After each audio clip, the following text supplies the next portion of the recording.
What's up, love bugs? Happy motherfucking whatever day this comes out. I hope everybody's doing well. Welcome to episode 10 of How to Tarot. Oh my gosh, I've done 10 episodes of these. That's so exciting. Last week we ended off with Death, Temperance, and the Devil, right? Heavy cards. We're still kind of picking up from the heavier section of the tarot cards. So today we will dip into the Tower, the Star, and the Moon. So we're starting to get a little bit brighter, but a definite turning point is the Tower card. The Tower card is labeled number 16. Remember, it is right after the Devil. Some of the keywords for the Tower card would be chaos and destruction. In my book here, another key word for it is enlightenment, right? Because after we go through these breakdowns, we become enlightened, or at least hopefully that's the goal. The Tower is ruled by the planet Mars, and if you recall, Mars is the planet of action and fighting and energy and excitement and explosions. Mars is also known to be fiery and masculine and sometimes passionate, also known for being forceful and warlike. So since the Tower card comes right after the Devil, we like to say that the Tower card is like the devil's fall from grace. So the Tower card, and sometimes in the tarot community, we say, we're having a tower moment. If somebody's having a tower moment, everything in their life is fucking falling to shit. The Tower moment usually comes around when we have not heeded the warnings, or we have overlooked or dismissed warnings about red flags in our life. Tower moment is ultimately here to serve us because whatever we've been doing has not been fucking working. So although the Tower moment is very uncomfortable, it's issues with seeing careers falling apart. We see relationships falling apart. We see, if you're having issues with your home, in the family, lots of chaos, lots of fighting, lots of basically rock bottom. The Devil comes right before it. Devil card is the card of addiction. So you could maybe say, people who are dealing with substance abuse and things like that have to go through the Devil, go through that addiction process. But in order to begin the healing process, they first have to crash down and hit rock bottom. The Tower moment, if dealt with in a graceful, or at least not doing more damage or trying to suppress it or prolong it, it makes way for release and also breakthroughs. So the Tower moment is typically very painful, but much needed and very necessary. Something I learned in 2020 was that it is possible to begin noticing the symptoms or signs of something that doesn't work. For instance, I was in a relationship that was bullshit and I was hanging on to it with all I could. But as it progressed, I began to see this is going to be really bad. So I heeded the warning signs. Either I was going to drag my feet and hang on to this person while they ran from me, or I was gonna I had to let go. And so I did learn, and I felt very connected to the Tower card in the middle and ending of 2020, because I almost felt, even though they were this other person was a participant in this Tower moment and didn't want me back the way that I wanted them, I began to see this pattern and I began to let go. And the Tower moment was just crashing down all around me, and everything I thought that was going to be was no longer, and it was really, really painful. But I did my best to let go and do all the things that I could for myself to release that relationship and to heal from that relationship. I still hung on longer than I should have, but I still let go much quicker than I would have when I was younger. So I feel a great amount of pride, and my perspective of the Tower card since that time in my life has really changed, because If you feel a tower moment coming on, sometimes you won't always feel a tower moment, but in my case, I think in some people's cases, you can kind of feel it coming on. You can decide to either hang on real tight or let go and let that tower moment kind of speed up and get it over with, like ripping off a Band-Aid.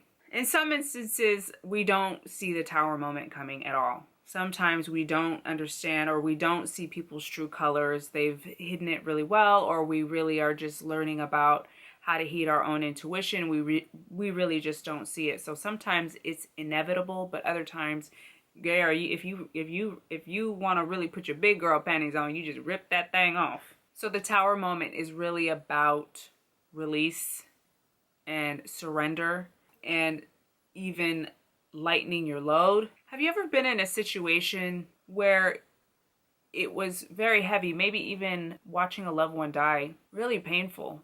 Especially a loved one that you're taking care of. Let's say you have a loved one who has like a condition where they need around the clock assistance, and then they pass away, right? It's kind of like a tower moment. It's an ending and it feels very painful. At the same time, when you lose that person, even though it's incredibly painful, there's a sense of release and a sense of relief, because you're no longer A, watching this person suffer, but then B, you're free to go back and take care of yourself. Another example is just a situation that has to end, that has to be wiped out so that you can grow stronger. I found it really interesting that the Tower card can also sometimes represent migraines. Thinking of a buildup of pressure, in the head. And it says here that the Tower's lightning bolt has been compared to a buildup of sexual passion and tension. So you could even, it might come up with the Lovers and a lot of the like soulmatey stuff, kind of, and maybe Ace of Wands, which is kind of like a very phallic card. So you could maybe even see signs of there just being like really good sex with your partner. It says here, the Tower's lightning bolt has also been likened to sexual tension and earth-shattering release. Yes, please, but I have another. So I just think that's really interesting because I never would have thought that, but it's pretty cool, actually, if you think about it. If the Tower card comes reversed, it shows you are hanging on way too tight, and that it's almost like if this comes reversed, the person, think of a horse. You're on the back of a horse and you begin to fall off, but you don't want to fall. So you hang on to the reins or something. You hang on to something, part of the saddle, so that you don't get flung off the horse. And instead of letting go of the running horse who's now dragging you through the dirt, you hold on to it. The reverse Tower card would show somebody who's like doing a whole lot more damage by hanging on. So the main takeaway from the Tower card is that we need to surrender. All right, y'all, let's get into the Star card, number 17. The Star card is associated with the sign of Aquarius. Some of the key words are hope, guidance, inspiration, and creativity. The Star card is really beautiful. It's really about stepping into the power of manifesting your dreams. It's also about vulnerability, though, to me, because of the naked person on the front. So in order to manifest our dreams, we've got to be able to feel a little bit nude. If you notice, the Star card, number 17, comes right after the Tower. Wow, what a drastic contrast, right? So we see that after the Tower moment happens, if we surrender gracefully, or at least surrendering gracefully doesn't mean you aren't going through pain and suffering. It just means that you're not hanging on. So I just want to make that clear too. So once we have this moment where everything is destroyed and wiped clean, we're then free to be rebirthed and go back to the drawing board and work on manifesting our dreams. The Star card is one of the 3 luminaries of the major arcana. The other 2 are the Moon card, which we'll discuss next, and then also the Sun card. Luminaries are cards in the tarot that represent sources of light from the sky. So the stars light the night sky, the moon lights the night sky, and the sun lights the sky as well during the daytime. Something that I always think of when I see the Star card is that I hear in my mind, shine, it's your birthright. So just reminding the client or reminding yourself when you pull the star card that it's now time to discover and own your dreams. You're born into the world with a mission. We're all born into the world because God believed in us that we could come here and do something great. God, the creator, source, infinite energy, believed we could come here and do something great. So it's our opportunity to step into that. When the star card shows up, we really see, especially you take a look at, what are we even talking about? Fulfilling what types of dreams? Would they be wands? Is it something creative and passionate? Would it be something swords where you're supposed to use logic? Or is it pentacles? Are you building a home? Is it cups? Are you starting a relationship? But whenever the star card comes up, it just shows the manifestation and the beginning creation process of whatever comes around it. Also, the star card might come up if somebody wants to, express their talents, to be center stage somehow, to maybe step up in social media or do acting, theater, dance.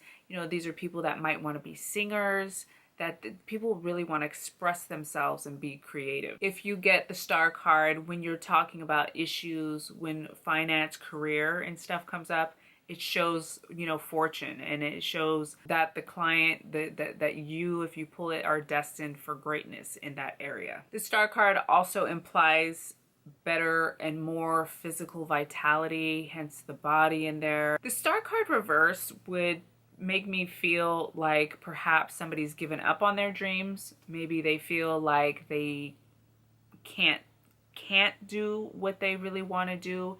Maybe on some level, maybe even in their childhood, their dreams have been suppressed.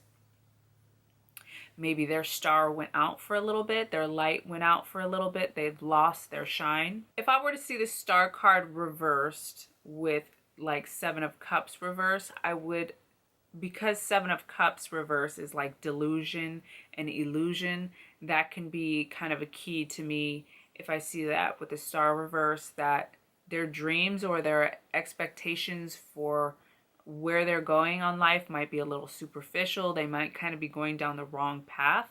So the star is a great card, but just depending what it's coupled with and if they're reversed or not, there can be some kind of not groundedness in somebody's dreams or expectations. Especially like if the star was coupled with the devil, Seven of Cups. Sometimes the star card reverse can talk about feeling like the person doesn't have the support that they need.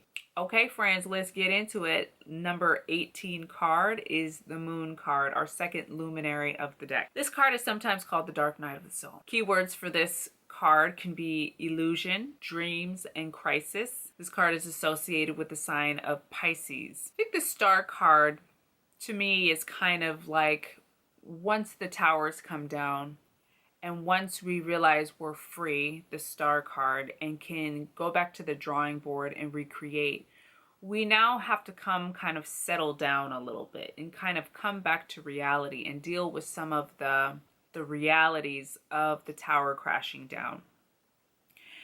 The Moon card can imply a time where people feel kind of crazy, feel incredibly sad, incredibly depressed. Sometimes this card is called lunacy. The wolves are howling at the moon, feeling kind of crazy. The Moon card can also be a really powerful card though, because it can also imply that the person has decided to go down a path that is more mysterious, more unknown. If you look at the kind of the center of the Moon card, there's this path that kind of goes towards who really knows, over this mountaintop. So it's the path of somebody boldly going through a dark night of the soul, really immersing themselves in their emotions and being maybe not okay with their emotions, but allowing the emotions to come up, following a path where they don't understand how it'll end up. The Moon card is a phase of our life, is a period in our life that's very essential. I know I joke about this sometimes, but I'm an earth sign, and I'm friends with many fire signs. Both my kids are fire signs. I love fire sign people. But I feel like out of all this, there's only 4 signs, but only 4 elements. earth, water, air, and fire.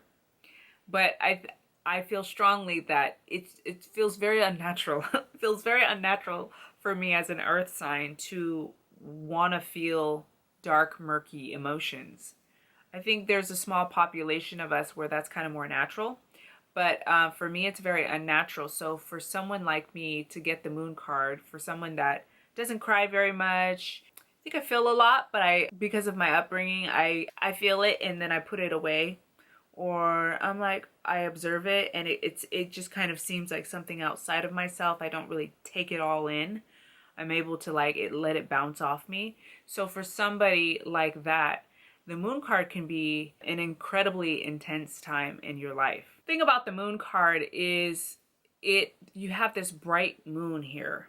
It's the center of attention in the card. So you would explain to the client like, okay, but there's light at the end of this story. There's light at the end of this scenario. The moon is lighting the night for you. The moon also signifies our intuition. Sometimes the moon card can come out, especially if coupled with the high priestess, that you're going through a period, an incubation period almost, of your psychic senses, your intuition growing. All cards that are associated with water in somehow will lead you in the direction of psychic abilities, intuition, spiritual development, and things like that. I guess spiritual developments for all of them. The moon card would urge you to pay attention to your dreams. You really want to, when this card comes up, tap into those elements of your life that are more mysterious, that are less human. You know what I'm saying?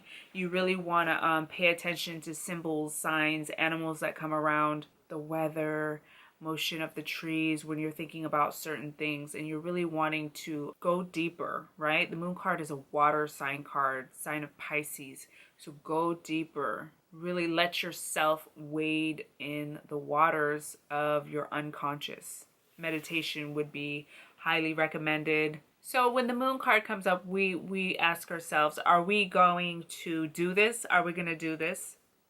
Can we do this? Are we going to play it safe, or are we going to move through this? The moon card's asking you to take a risk, okay? Because it's nighttime. You don't know. You can't see everything necessarily. But the moon is there to comfort you and guide you. So are you ready for this risk? The moon card comes up reversed. You get on want it. No, thank ya.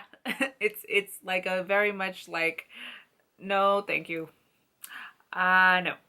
It's an avoidance of difficult experiences and emotions. Reverse, the moon card can show confusion and not being grounded, especially if I were to see the moon card with the 7 of Cups reverse, with 9 of Swords, sometimes the Queen of Pentacles reversed. I would feel like somebody's very kind of like not grounded. Maybe even if the devil was there, of course, you see somebody who's kind of dipping into those guilty pleasures where their mind is not as healthy as we would want it to be. The moon card reverse can also show us coping in the old way, not really looking for enlightenment, just kind of going back to that default way of dealing with things. Okay, friends. Feels like I sailed through that. I must have been having fun. Let's go ahead and do a 5-card spread, see what comes out. Girlfriend. Last week, or boyfriend, homie, lover, friend, girlfriend, friend. I was doing this reading.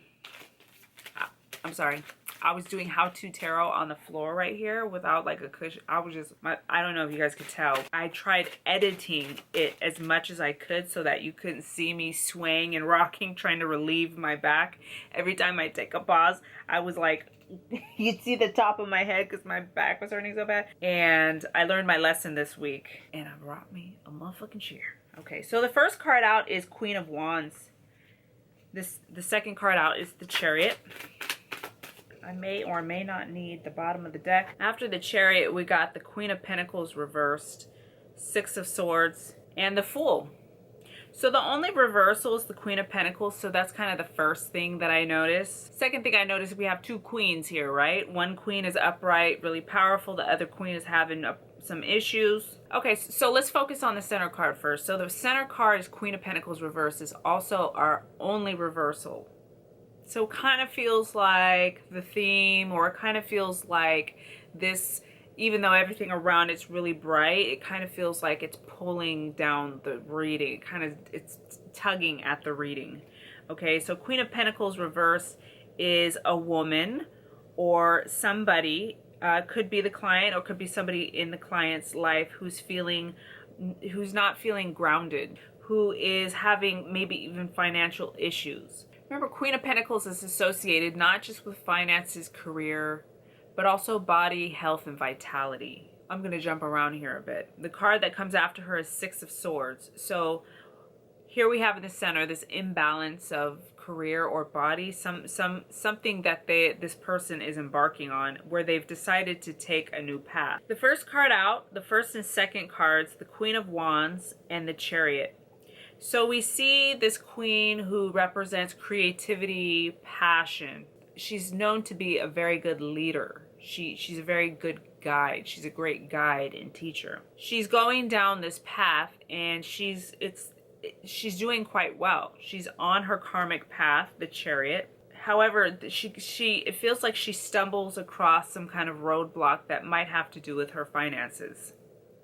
So, which has made her want to take a turn and to shift direction.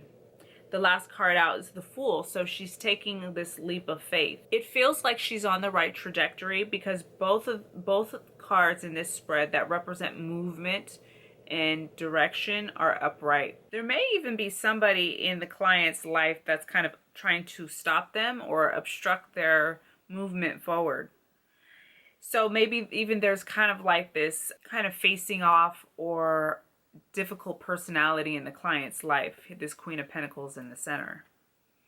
There may be two women who are working together or living together, family members, or two women who have these two opposing personalities. And, you know, usually there's many more cards that are coming out, but sometimes the people cards, the court cards, can represent not multiple people, but it can also represent different aspects of the client's life, or different aspects of the client's personality. So you could have, you know, this person who's, you know, has this side of herself in her career or in the trajectory of her life, where Queen of Wands is a great leader. She's intuitive, she's empathic, she's powerful. And this other side of her that feels maybe even blocked or scared to make these choices that involve money, or that involve the company, or somehow involve her career. You know, it's just kind of a strange collection of cards here. So you would just have to kind of fill it out, and also you would know like the client's question. So we see a strong start. We see somebody who's really powerful and they're on their karmic path. Okay, Queen of Wands, powerful, karmic path, the Chariot. And we see success. So whatever this is, it's going to be successful. The stars on the crown of the Chariot, the person in the Chariot seat, those stars imply success. So successful movement forward. Then we have the Six of Swords, which is also movement forward. However, Six of Swords, we see kind of like this departure from something that was kind of stressful. The stress perhaps being whatever was going on with this Queen of Pentacles reversed in the center. There is a leap of faith that should be taken. Let's say this was in business or something, or somebody was scared to make a move financially. We see kind of a leap of faith. I would pull oracle cards for this person as well. Let's check the bottom of the deck. I got all excited. I was like, we can check the bottom of the deck. That's my go-to. Strength card reversed. So we have two major arcana cards in this spread. We have the Fool, which is a 0. It says about to take this leap of faith. Yet we also have the Strength, which is about surrender. The Fool is also about surrender, right? This person is about to surrender. They're considering surrender. They're going to take this leap of faith. So the 5-card spread is urging the client to take that leap of faith. But beneath the surface, they're very much holding back or holding on, or trying to control the situation, okay? Perhaps that's why we got in the center card the Queen of Pentacles reversed too, because if she's reversed, she's really tight. She's really tightly wound. She's very much in her ego. So we would urge the person to fucking let go. Okay, so now the spread, see, it's funny how that happens. Now the spread to me makes more sense. We see a lot of success if they let go.